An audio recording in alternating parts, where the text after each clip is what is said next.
নমস্কার ওয়েস্ট বেঙ্গলের সবাই এএসএম এবং বিএম। তবে আজকের বিষয়বস্তু হচ্ছে হোয়াট ইজ আয়ুর্বেদ। বুঝতে পারলেন হোয়াট ইজ আয়ুর্বেদ মানে কি, আয়ুর্বেদ কি।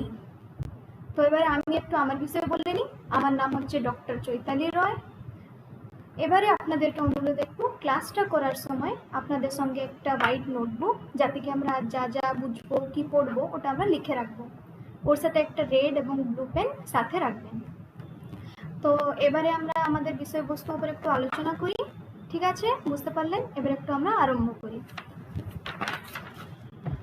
আয়ুর্বেদ একটি প্রাচীন ভারতীয় জীবনের বিজ্ঞান। এটা হচ্ছে বিজ্ঞানের যুগ। তো সব জায়গায় বিজ্ঞান ওর মধ্যে থাকে। ঠিক আছে, সবাই চায় যে ওরা কেমন সুস্থ থাকবেন, অনেক বছর বাঁচবেন। কিন্তু এখন কি হচ্ছে, অনেক লোক কম এজে মারা যাচ্ছেন। তো সবাইদের মধ্যে একটা দৃষ্টিভঙ্গ থাকে কি ওরা কেমন করে অনেক বছর বাঁচবে। অনেক বছর বাঁচার মানে এই নয় যে ওরা রোগাক্রান্ত হয়ে থাকবেন, ওরা কেমন সুস্থ হয়ে অনেক বছর বাঁচবেন।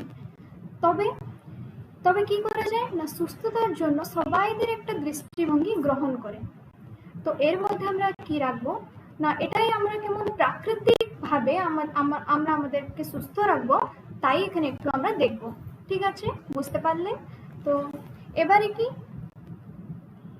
প্রাকৃতিক পদ্ধতির মাধ্যমে অসুস্থতা প্রতিরোধ এবং দীর্ঘায়ু বৃদ্ধির জন্য শরীরের মন এবং আত্মার ভারসাম্য বজায় রাখার উপরে দৃষ্টি নিবদ্ধ করে। এটা কে করে? এটা আমাদের আয়ুর্বেদ করে। মানুষ উন্নত সামর্থ্যের জন্য এবং উদ্বেগ এবং আর্থ্রাইটিস এবং হজমজনিত সমস্যার সমাধান জন্য আয়ুর্বেদ ব্যবহার করে। সবাই চায় যে তাদের যেমন হজম শক্তি বৃদ্ধি হয়, সমস্যা সব সমাধান হয়, তার জন্য আমরা আয়ুর্বেদকে ব্যবহার করতে পারি। এই নীতিগুলো অনুসরণ করে, যার মধ্যে রয়েছে ব্যক্তিগত কৃত খাদ্যাভ্যাস, জীবনের যাত্রা সমন্বয়, ব্যায়াম এবং ঔষধীয় উপচার অন্তর্ভুক্ত।